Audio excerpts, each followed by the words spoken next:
going, bro? Terry, you know I don't do beef in it. You know me, I'm a very calm guy in it. But man, them wanted to come after you over you coming for Spurs, over not believing Spurs are going to be the best thing since sliced bread, over thinking Arsenal are better than Spurs. It came for you. All right, chat to us nicely, my brother. Chat to Terry nicely. Chat to Football Terrace nicely, my brother. Cancel us what, bruv? Go cancel yourself, man. Go in your pits and start crying because your team is ass. Right. I don't normally do beef, but my brother was annoying me and I've been keeping it calm all flipping week. Listen, that performance was beautiful. Absolute domination. Absolute domination. And I have not seen that at Old Trafford for so long. To see it today against a team like Spurs, who are saying they're going to come and counter us, do Conte ball, do all of that nonsense. Yo, listen, this is called bold egg ball, fam. Egg ball. My bold manager, bruv. He knew what he was doing from day dot, and we did not stop. They could not play any football. They could not get out their half for most of the game. And this is the football that we wanted to see. And people, United fans, not just rivals can say what they want, innit? They're rivals. But you got United fans, start the game. Oh, why is he not starting Ronaldo? Oh, this guy is an amateur. Oh, this guy is crap. Ten Hag out, bro. Already after 10 flipping games in the Premier League. This is why people need to shut their dirty mouths and let the man do what he's doing. He's got a game plan. He's got a way of playing, and we're building that. We're not going to get that after flipping 2 weeks, 3 weeks, 4 weeks, 2 months of having him as the manager. Give him the time. You can clearly see what he wants to do. Look at the players he brought in. Casemiro, absolutely world class. Lissandro Martinez, that man said, 5'9", he can't work in the Prem, bruv. Harry Kane, pocketed, bruv. In the pocket of the butcher. World-class Champions League man next to him, looking like the Rolls Royce that he is. Yeah, Jess, you're smiling because you called him cracked. He ain't cracked now, baby. You know what I mean? Listen, I'm absolutely happy with this performance because everyone likes to chat crap on us. I'll tell you another crazy conversation that's happened this year. Viewers, get your heads around this. When Casemiro was being slowly bled in, the word was, I knew he wasn't a Ten Hag player. I knew Ten Hag didn't want him. My response was this. Go back and look at how slowly the likes of Fabinho were bled in to the Liverpool team. Konate, I know he's been injured this year, but last season slowly bled into the team. That's sometimes the approach of particular managers, to slowly bleed them in.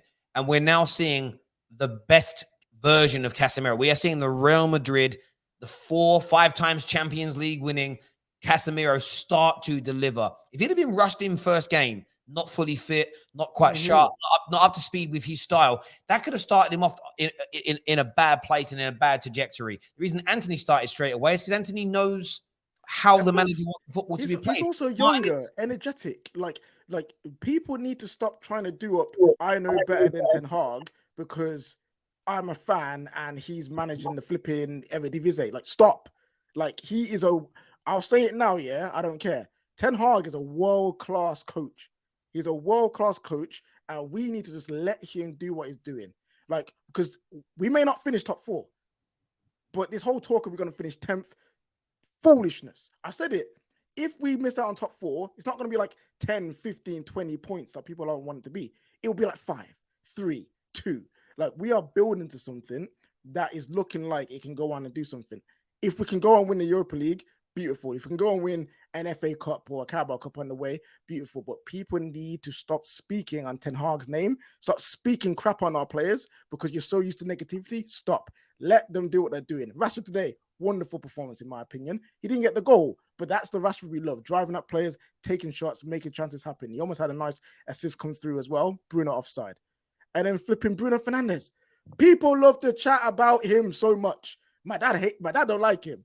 I'm just trying to be like, all right, cool. Like, I get why. I get why. He's ugly. His goal today was sick, but it was so unorthodox, the technique. But let Ten Hag work with him. He's basically the vice captain for a reason. He's the first name on the t-shirt for a reason.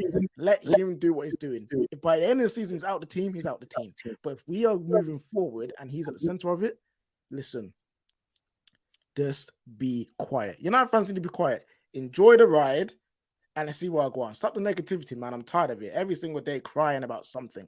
Let it go. Beautiful, beautiful performance today. I hear you. It absolutely was, mate. KJ, we'll speak again soon, bro. Chat to you in a bit. Top man. Thank you. But let's get into you were just talking about Rashford. Let's talk about that. I feel that kid deserved a goal today. He worked his ass off. People were coming on to him saying he should have scored the first one. I don't get this world where people say it was a miss. I'm like, it was a save. He hit it first time, drove it low away from the keeper. That was a great save. Like, there's moments where it's just like, that's just what it is. It's just what it is. I get the notion of people like, oh, he could have had time. If Rashford took a touch and missed, you know what we would have heard? Should have hit it first time. So let's get off the kid's back. He's getting in the right spaces. He's getting the opportunities. He's going to get the goals. Like, you're talking about, are we a better team without Ronaldo? The answer is yes, simply yes. I was saying throughout that game, I'm like, that's it. Ronaldo shouldn't start against a top 6 team for the rest of the year, plain and simple, in any big game where we want to play the way we played today. Today was the best I've seen United play in 5+ years. Like, the best. Like, I was excited. I'm sitting there watching this pass and close corners, close control. I'm sitting there, I'm like, I didn't know these men had it in them. I was like, I literally thought half of this team couldn't pass anymore from what I saw last year.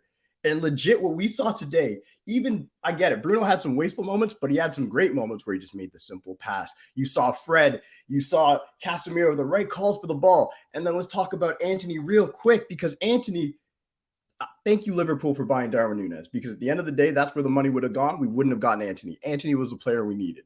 That electric right winger, we have not had that since Ronaldo before. Like, a player who can just, the intensity he plays with. You understand why Ten Hag was like, I'm not starting this season until that guy's on my team, because the way he presses, the way, even when he made that turn and he sent both the Tottenham guys back to wherever and then turned, and just, he had that little like move, that little dance about it, a little samba. You could feel the energy in him. Like, you could just feel it. And he was just like, yo, I'm coming at you. We haven't had that for years. He's just got to work on that right foot a little bit. He had no right mate, foot. if he develops that right foot, we've already got a very good player. That is when he could become world class, because there's times where I was in the first 2 or 3 games, I was like, is this guy not actually got any pace? And then you realize it's just, he doesn't want to run in a certain direction because he doesn't want to be on his right foot. There's even a time when the ball got overhit and you had to use your right foot to try and scoop it back. And he did some weird thing with his left foot. And he's got a lot of work, but there is a rawness, there is talent there, and he's got like an Iron Robin type shot when he cuts in on that left-hand side he has. You spoke about talking with chest. Are you getting the feeling that this Man United team could challenge for the top 4 this year? There wasn't a lot of hope at the beginning of the season, but how do you feel about that now, Cam? 100%. So I remember when I did my prediction, I said, if we get Frankie de Jong, we'll challenge for the top 4. We then got Casemiro.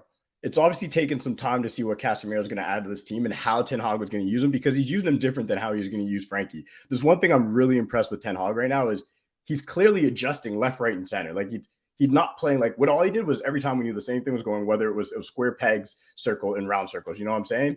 He's clearly changed how we're playing. When Scott's on the pitch, we play different than when Casemiro's on the pitch. When Fred's on the pitch, we play different than when Eriksen's on the pitch.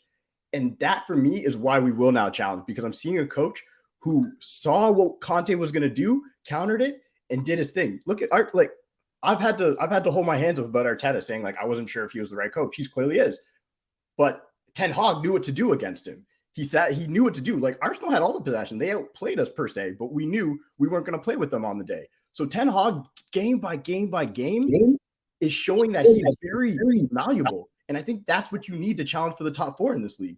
You, like, with the managers that he's beaten, with Klopp, with Arteta, like, these guys are top managers now. You talk about, even Eddie Howe is a great manager. Like, the Prem is not a league you can go in there and play one style. You have to be able to switch it up.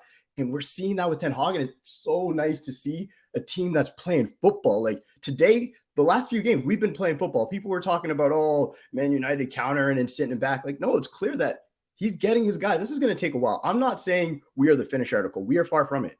We're not near right now. We still have a ways to go to catch Arsenal, which hurts me to say because they've had years to do it. We still have miles to catch City, but we're seeing us catch Tottenham. And I said it earlier when you're like, you said on one of the last shows, you're like, you still think Chelsea is kind of a lock for the top 4. And I question that. And I'm going to question that right now. I do not think Chelsea is a lock for top 4. We're going to find out this weekend if they are, because if we go into their gap and we handle shit, all of a sudden that top 4 is open.